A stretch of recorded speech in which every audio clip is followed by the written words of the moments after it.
welcome to part 2 of FOMC prep. We did yesterday the fundamental overview, so about statement science, about what things to look out for in the statement, a bit about the market pricing and what have you. So I'm not really going to go over that today. What we're going to go through now is a few trade plans, some of my trade ideas, some of Brandon's trade ideas, and a couple of your trade ideas as well. So I'll start off, but before I do, just to summarize again from yesterday, the format of the meeting is just a statement. There's nothing else being released. A statement with any interest rate decision, any QE if there is any, unlikely, any tapering, QE's over, so unlikely again. So that's all we're looking to do. Okay, so I talked just about market pricing, and one of the trades I generally like to do over FOMC is risk-reward based trades, looking at market pricing relative to Fed dots, essentially. So just very quickly, I'm going to draw a yield curve. So just say that is the market pricing. For example, so this is time, this is yield. That's market pricing. This is kind of where the Fed are at the moment in terms of their dots. So as we said yesterday, the Fed are talking about an earlier lift off than the market and a much quicker pace of rate rises, and the market is well behind that. So one trade I like is to try and take advantage of these discrepancies and do a trade that kind of essentially pushes the market more towards where the Fed is. Now, the market is currently pricing, as we said, the first rate hike in January of 2016. The Fed have talked about, 15 of the 17 members have talked about rate hikes this year, and in the press conference last time round, Yellen actually said a number of members had indicated they'd be comfortable with a mid-year lift-off. So for June, actually, of this year, if you didn't buy the Fed fund futures, the market's only pricing 17 basis points as a Fed funds rate. Now the Fed have kind of indicated maybe it will be 50 basis points by then. For year end, the Fed are saying 1.125%. The market's saying 0.5%. So there's quite a big discrepancy. So what the trade I like to look at, and I think is the best risk reward in my view, is looking in the stir space at the June 15 euro-dollar future. As I said, there's nothing priced by the market for this. We're still 18 basis points, which the market is pricing. It's still within the 0 to 25 basis point band that the Fed fund rate is currently at. So if we do get a rate hike around mid-year, which is what the Fed are kind of indicating, it's what a lot of the analyst community is talking about, then there's a good 30 basis points to be made there. Now, obviously, that's not going to fully materialize till we see the rate hike, but I'm looking for this convergence trade. So what I'm looking at is to get short the June 15 euro-dollar futures. They're trading at the moment at 63.5. I will look to do this trade before the statement and have it into the meeting, just because I think there's good risk reward there. I'll have my stop not quite at the blow-up high of in October, but I'll have it at the more recent highs. So essentially I'll have a 6-tick stop. If we're shooting 63.5, my stop will be around 66.5, and my target will be looking for a move right down to here. So the recent lows. We might not get this today, but I'd look for the start of this process to happen. So maybe we'll get 50% of that move. But then what I will do, I will get out, as a day trader, I will get out of half of my position today, but I'll probably be willing, if we get confirmation, to run it for quite some time. Well, so that's kind of an idea I have in terms of pre-positioning. Brannigan, when he talks, he will talk about how he goes through dovish, neutral, hawkish in the ideas and plans he has. For me personally, I find it difficult to trade like that on an FOMC where there's no press conference, where there's no Q&A, just because the way things flash out is on a Bloomberg or Reuters screen and we just see headlines. and I'm not quick enough to absorb what is dovish, what is neutral, what is hawkish within that 2-3 seconds that I've got to assimilate everything. Hence why I'm looking at a risk-reward type trade and position into it. And I think my downside is limited with this trade because the market is not pricing anything anyway, and my upside is huge because of the discrepancy between where the Fed is and where the market is. Now, you could have done similar trades into Bank of England the other day when the 7-2 minutes turned into 9-0. What was the risk? Nothing. The market was pricing 7-2. It was never really going to be 6-3, 5-4. And 9-0 for me was good risk reward again. Even into Bank of Canada, market was pricing nothing, no rate change. And if I thought about my scenarios for Bank of Canada, they weren't going to hike rates, they were only going to cut rates. So again, that's good risk reward for me. And here, with the Fed, now they're not going to, in all likelihood, going to do anything at this meeting. But the reward for me is if they're hawkish, if they're dovish or neutral, the risk is pretty small. So I'm looking at a risk reward type trade. And I generally like to do these trades into FOMC, just looking for convergence of the yield curve. Now, I've done this a few times, this trade. It hasn't always worked, but my stop is generally pretty tight. So I will keep doing this. And as we talked about yesterday, there will be a lot of people keeping themselves when the Fed do change their rhetoric and start to, not even change their rhetoric, just reiterate the same story again and again, that they're looking at mid-year rate hikes or rate hikes this year. The market will kick themselves because they've been telling us this all along, and I don't want to be kicking myself. So that's one trade that I'll be looking at, most definitely. The other trade I'll be looking at, again, it's not a scenario, it's not a hawkish, dovish, neutral scenario. It's trading the S&P actually off the stairs. I've noticed for the last few months, the stairs are the quickest to react. And as Brannigan said yesterday, it's because they're the most sensitive to interest rate policy. So regardless of whether they are, the statement comes out as hawkish, dovish, neutral, if you get a blip up in the stairs, what I've generally seen is the S&P goes up maybe a second or two later. Just because a blip up in the stairs is indicating rate rises a little bit later, Fed have changed their tune a little bit, lift off is going to be later, pace of rate hikes is going to be slower, and the S&P likes that. By the same token, if we go the other way and the stairs come off, in all likelihood it means that Fed are a bit more hawkish than they've been in the past. The S&P doesn't like that as much because they would rather prefer rate hikes further down the line. So instead of me interpreting what's hawkish, dovish, neutral, I'll let the market, the most sensitive market, the interest rate markets, interpret that for me, and I'll trade the S&P on the back of it. And for the last few, this won't always work, but for the last few meetings it has worked. Why it won't always work is when we get to a stage where we're going to be hiking rates, it could be for a reason because the US economy is booming along. The S&P will like it if the economy is doing really, really well. And hence, historically, if we look at these trades, they haven't worked. But at this moment in time, they're still with inflation much below their 2% target, with growth still slow while picking up, the S&P equity markets would rather have a later liftoff than the Fed are currently talking about. So the S&P would probably prefer this scenario as opposed to this scenario. But that's essentially the two things I'll be looking at today.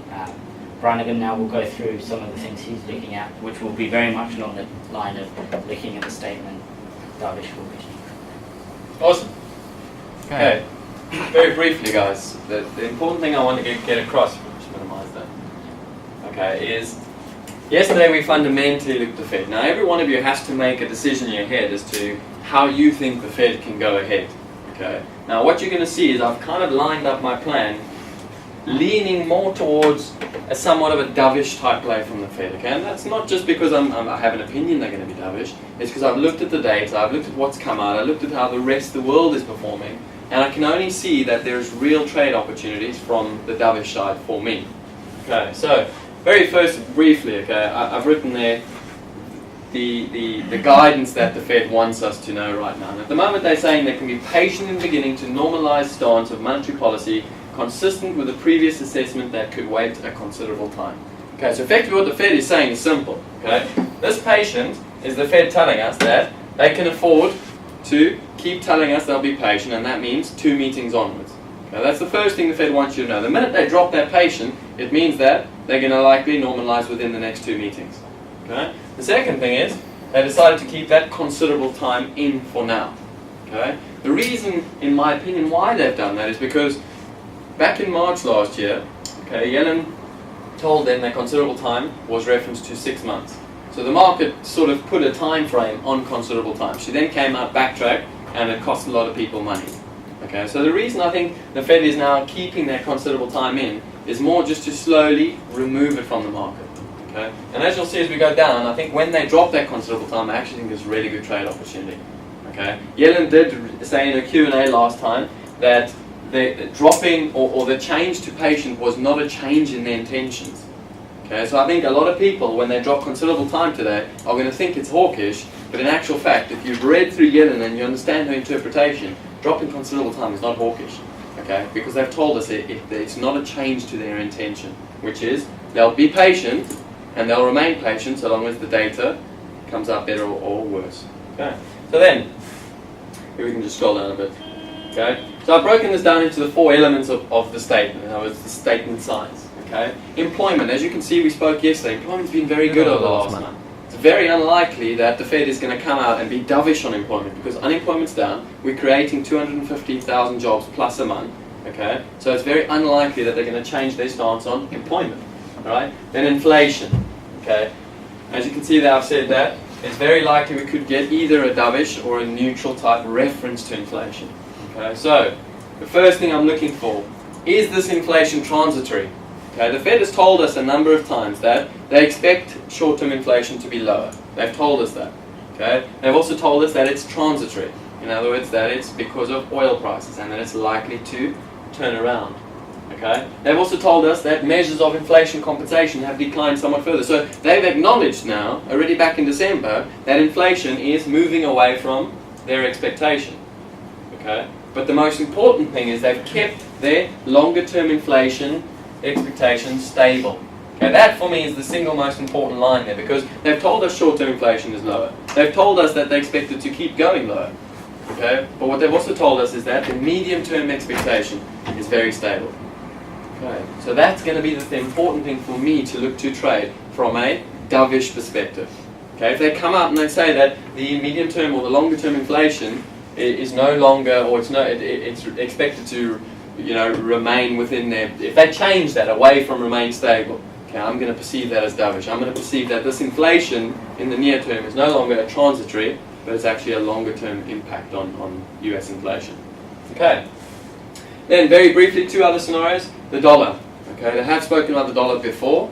Alright, just in the news yesterday we heard about a lot of the corporations, the big corporations, Procter & Gamble, DuPont, a lot of the guys are coming out and saying that the reason their earnings are downbeat and the reason their future forecast earnings are downbeat is because of the appreciation in the dollar. Okay, so these are big corporations that are meant to be driving this global recovery, actually coming out and saying that this dollar's become too strong too fast and it's hurting them. Okay, now remember, that will feed into the economy. So again, the Fed knows this. So the question is, are they going to come out and acknowledge that, you know what, we understand why the dollar's stronger, but we don't want it to derail the growth path that we've set out over the last couple of months. We actually want to just ensure that the dollar strengthens in an orderly manner as opposed to a 17-18% which we've seen in about 6-7 months. Okay, and then wage growth. Okay, obviously that ties very much with inflation, but again, is the Fed going to come out and are they going to acknowledge that wage growth is not good, it's not looking promising? Okay, if they come out and they tell us that, wage growth, there's a big concern that the kind of jobs being created are not good and that there's more slack. Okay, Yellen has always referred to slack, and she's told us that the reason that we're seeing low inflation and low growth is because there's excess slack. So if she comes out and acknowledges and says, there's actually more slack than they're expecting, okay, that's my other dovish line. Okay, so that's my statement analysis, guys. That's my 4 scenarios. I've got an inflation scenario, a dollar scenario, a wage growth scenario, and then, well, those are my 3 scenarios. So now what I'm going to show you is, I'm going to take my scenarios and I'm going to show you my trade ideas. Okay? And once I've showed you my trade ideas, I'm going to show you the patterns. In other words, what pattern I'm going to look to execute these trade ideas on. Okay, so very briefly, if they drop considerable time, okay, again, I'm expecting that. I'm expecting the market to move hawkish on that, all right, initially, but then I'm looking for a reversal type trade, okay?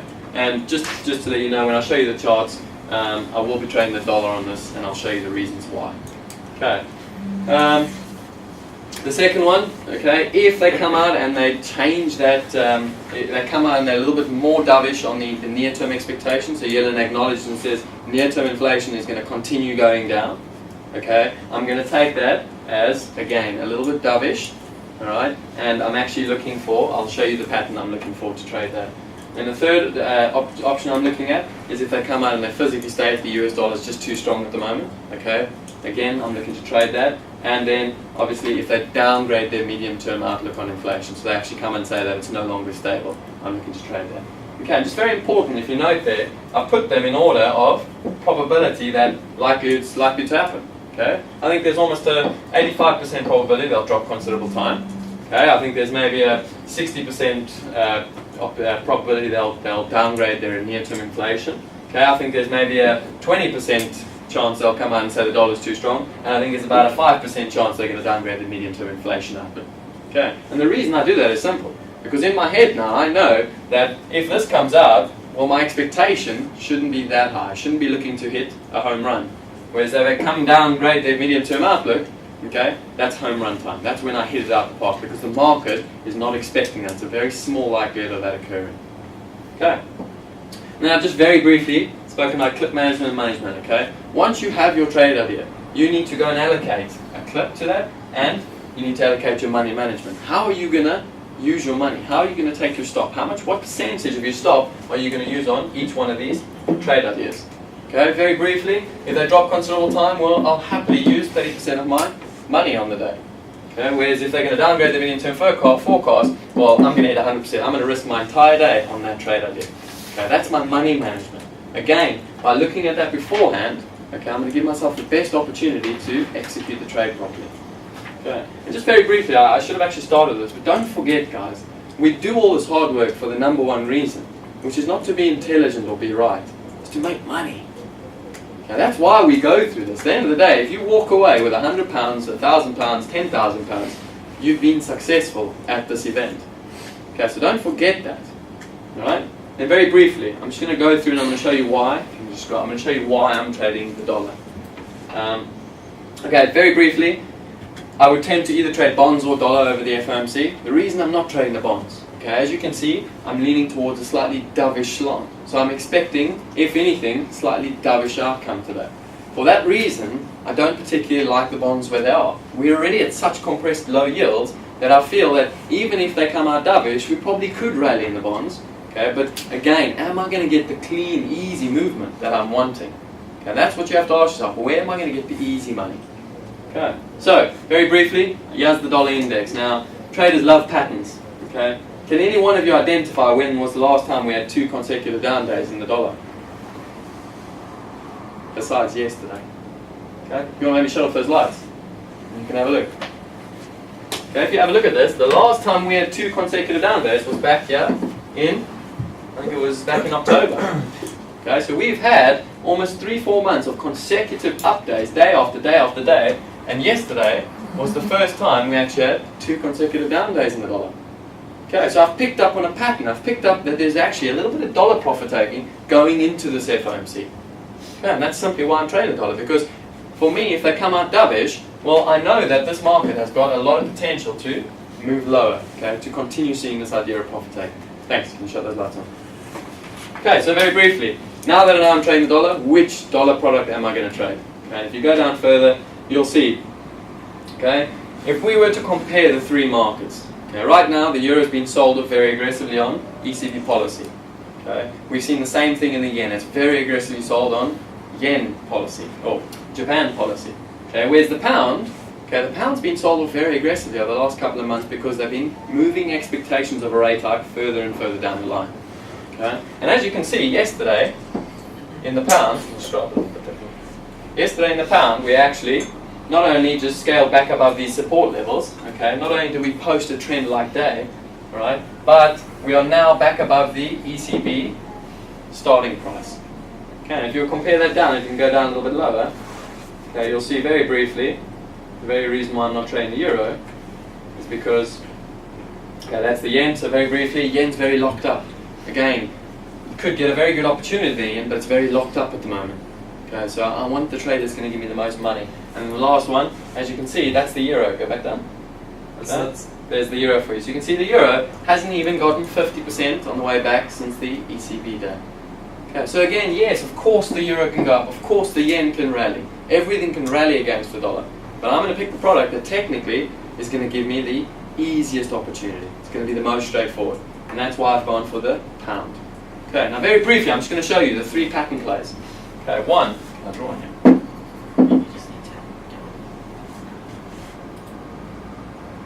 See if we can get this up. Okay, so I'm just going to quickly show you the pattern plays, guys. Come on, do you want to make that bigger? Brian, Yeah. don't you think it's even better the 5 days you had of compression on the yen? Of course, Yeah, okay, yes, definitely, I can fully understand. Either play your move or maybe just a move and when you come back inside you play 100%. the range. 100%. The yen, if I was to choose the second product, I'd go for the yen.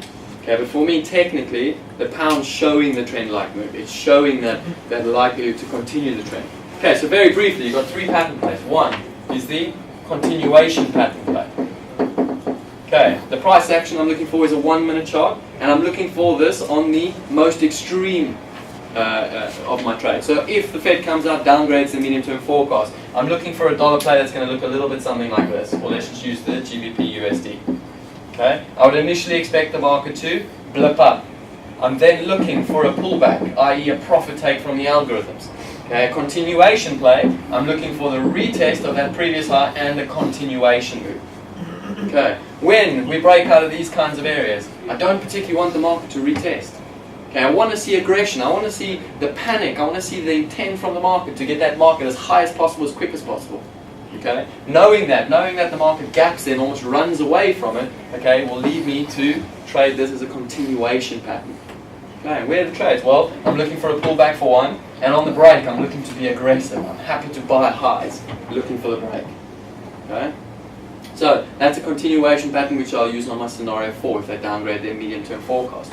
And on scenario 3, on scenario 1, for example, we spoke about a reversal trade.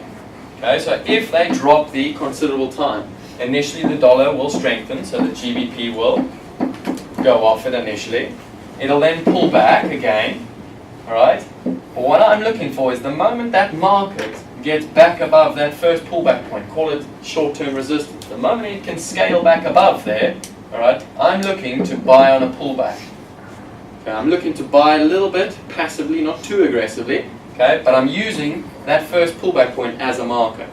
All right. My second marker is the starting price. Once we get above the starting price, okay, the reversal is in full tap, and then I'm looking for a continuation play as all the shorts get stopped out.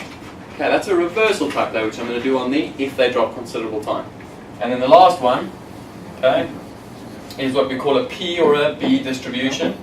And that's simple. Okay, if they come out and they lower their short-term inflation forecast, okay, the market's going to perceive it as dovish, I'd expect the pound dollar to rally initially.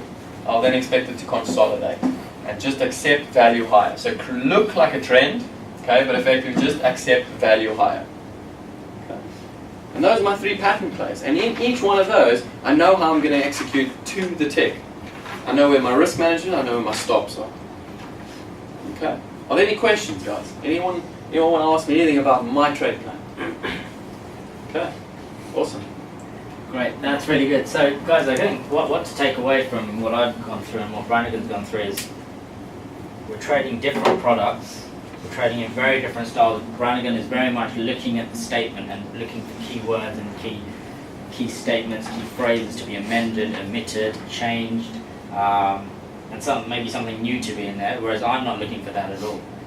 He's very much focusing on the statement. I'm focusing my STIRS trade on risk reward, my S&P trade on what the market interprets the statement to be saying. So it's 2 very different ways of doing it. the markets we're trading completely different. Brannigan's trading mainly the FX markets. I'm trading shares and equities, which essentially there are three main markets that are fixed income, the equities, and the dollar product. But Brannigan's not looking at the fixed income. I very much am. Brannigan's not really looking at the equities. I very much am. So there's different ways of trading. There's so many ways to skin a cat, and if it was the next meeting where there's a press conference and where there's a Q&A, I definitely would look at the more hawkish, dovish, neutral scenarios, because I think I can interpret that as Yellen speaking. But I don't think I can interpret these things quicker than the algos, hence why I won't look at these things over the statement. Brannigan has the mind of an algo sometimes, so he's able to do these things, but I'm a little bit older than him and a little bit slower than him. So we haven't really touched upon the S&P too much. I think Ben has something he'd like to talk about regarding that and a potential trade plan. Can someone pass the mic to Ben? I think we're using that microphone. Or are we using this mic? Yeah, just use that one.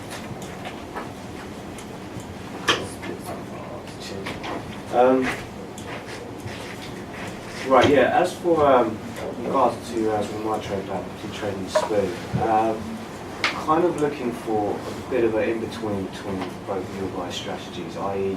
what you mentioned about being quicker than an algo. Obviously for a statement, yeah, I'm obviously going to hold my hands up and say I'm not, but as well as a statement, I think it's still, it clearly is key here, but the wording will be the key, most important part. So what I'm looking for, with what happened with the S&P and credibility, I think with what Yellen mentioned about being patient, a couple meaning two, I think that if that gets touched upon, that for me would be quite hawkish. If she says it in the sense that two means one more, then we'd start to look. Whereas she could turn around and say two still means two, then obviously you can take that as very dovish. Because she's just giving herself essentially an unlimited amount of time, and that word would just then be irrelevant, what she mentioned. But I think going back to the S&P, she doesn't want to lose her credibility. Otherwise, all you've got left really is Draghi, and out of all the main central banks, having one that's credible isn't really the best place to be. So for me, for that, if she came out and said, coupled means one more, trade-wise, I would hit market quite obviously, look for a continuation trade to the downside. Levels wise, obviously I know technicals don't match with some of these sort of things, but something that I noted was down to 1990, we've got a long term, so we've got a neckline, we've also got a long term wedge forming, so if I was short, that's where the first place I would to cover based on that. From the flip side of that, going on a more dovish tone, probably in terms of inflation, and obviously you mentioned the dollar, they raise a concern that for them they see their long-term growth forecast affected by the dollar, something along those lines. I would then look to sell again here in market, looking to to buy, but most probably run that trade.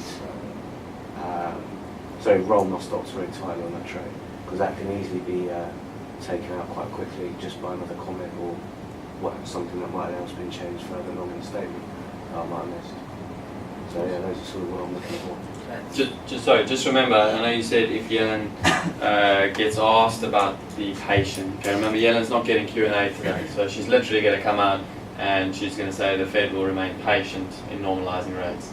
So whilst she might get queried in the next one what she means, or if patient still means two, okay, if Yellen was to become hawkish, she would maybe change that word from patient to just drop it. The Fed could start normalising rates in soon. Okay, that would be a change. That would be an indication that she's moved away from two meetings to potentially one meeting.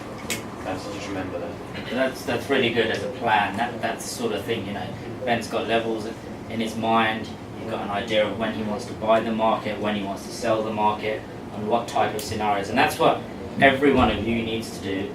If you haven't done it, have your scenario analysis. What scenarios can I make money in? What scenarios will I not trade? What scenarios will I buy the market? What scenarios will I sell the market? It doesn't matter what product you're trading.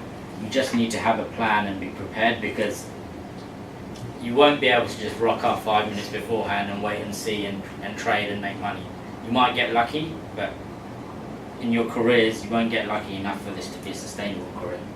You might get lucky the odd time, but it's not about being lucky. We want to do the prep so we're ready to take advantage of not just one scenario, but a number of scenarios.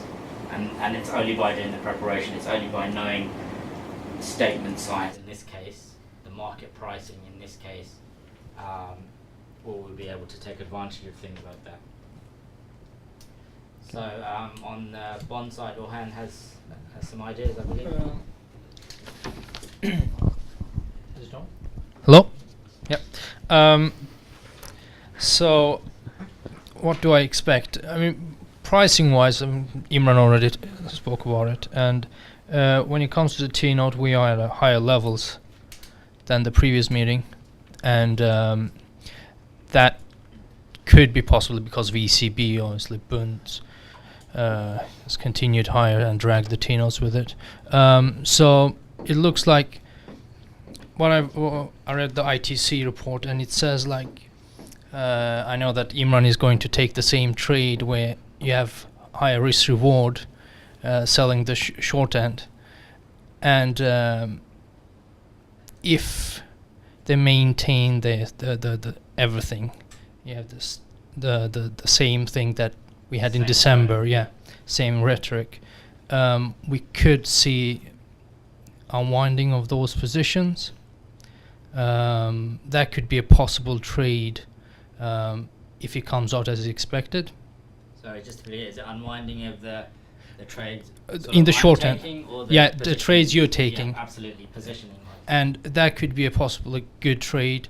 And given that we had on the T-note, we had a 3 daily candlestick pattern where you have 2 daily candles within a mother candle, and that broke out yesterday. Exactly, and that broke to the upside yesterday, but came straight back in and closed within range again. So it's flag type pattern. So broke to the upside and came back in. So it's while leaving a really bad high. So given that if statement will come out as expected, and I would expect those positions to unwind, and I would be looking for those highs to get broken. That's again another fantastic point. Positioning is key. You know, the trade I'm taking on is a risk reward trade, in my opinion. Hence my stop is fairly tight, but it's probably a trade that a lot of short end traders or a lot of traders who look at the market like me will take, thinking, oh, there's limited downside, there's potentially huge upside, and that's probably why we've seen at past meetings gone by that we've seen the stirs extend and the bonds extend, because guys are thinking of this exact scenario. The Fed and the market are in different places. Just before the meeting, people are getting positioned short, and the Fed, while they're not being dovish, they're not really being. They're still remaining pretty neutral, and neutral is not what myself is looking for in that sort of trade, and that's why you get this extension. I mean, the last meeting when I had the similar trade on, what happened? Statement, stirs went sky high. There was, I think if we looked at the ladder, I think it was a September 15 contract, there was someone trying to buy 18,000 lots at market, and there was basically only a few hundred lots at each price. He or she took it about 10, 11 basis points, so 20 ticks, 22 ticks. Once they got out, it just came back. And that's the sort of positioning squeeze that you can sometimes see. Traders get into these positions, they get trapped, need to clear out, and then the market comes off. Just to add, Jorge, I think you've hit a very juicy little trade here. Don't forget, guys, the last 2 days of trading, what's the volumes done across all the markets? Okay, so last week, Greece has now formed a government. Okay, the ECB started quantitative easing, and yet the markets on Monday and Tuesday have behaved as though the world is all hunky-dory and nothing's changed. Okay, and that is not. It's actually a clue that People are waiting to put that risk back on. In other words, they're waiting for an event to get out of the way so that they can then put that money to work again. Okay, and that event could be the FOMC today. If all goes well, all right, and the Fed comes out and they maintain this dovish 2-meeting type stance, okay, like Jorge says, maybe that's the catalyst that's going to get people to say, well, awesome, the uptrend is now going to continue. Let's commit some money to the market and let's get this thing going back up again. Okay, so it may just be a case that all you need today is the FOMC to be cleared, and you'll see that volume and that energy come back into the markets again. Okay, don't forget that. Okay, guys, I think we've got to wrap up very soon. So just in summary, FOMC tonight, all have your trade plans. No matter what you trade, there are opportunities there, whether it's a technical setup, whether it's someone looking at the statement, whether it's risk reward, whether it's a positioning squeeze, whether it's just pure price action afterwards, whether you don't really have a view on the market, on the statement itself, and you're just reading the ladder, there are opportunities there. But know which market you're trading, how you're going to trade it. Clip management, as Brannigan mentioned, when the markets are volatile, generally smaller clip, wider stops. Also, when the markets are volatile, I reiterate this again and again, be aggressive. I don't mean aggressive in the size you trade, but go to market. If you want to buy at market. If you want to sell at market, because you're a sitting duck if you're working the bid or offer in a market that's moving. The chances are if you're working a bid, you get filled, it's going through you. If you're working an offer, you get filled, it's going through you. So be aggressive in how you're trading if the market's volatile. And I really do mean that, not in terms of your clip size, but just in terms of your execution. Also, what I would say is, I had a guy come to me yesterday and say, I'm thinking about trading the 5-year T-note. Now, if you've never traded the 5-year T-note and you're a live trader, FOMC is not the day to do it. You trade something that you're comfortable with, something that you've practiced, and something that you're used to trading, so you understand the market. Yes, the 5-year might be absolutely the best product to trade going forward, but it's like if you're learning to swim, you're not going to start learning at the deep end of the pool. You're going to go into the shallow end first. So if you want to trade the 5-year T-note, and I think it will be the product to trade going forward, it's better to trade in calmer markets. Definitely for the guys that are live. For the guys on the sim who are still learning, yes, definitely trade the 5-year T-note, because that's the way you'll learn. But again, whatever you do, for the live traders, trade what you know, have your plan, execute with discipline. And in the famous words of Mr. Gibbs. Sorry, yes, Max. I have the last 6 meeting, I think, in the T-note, and there is a reversal trade absolutely every time. I've never seen any continuations. So Awesome. if it goes one way and you hit for the continuation, thinking because of the statements, good luck. Awesome. Usually Good point. It reverse. That is a very good point, yeah. Okay, and then just to finish, in the famous words of Mr. Lee Gibbs, yeah? Good luck. Okay, have fun.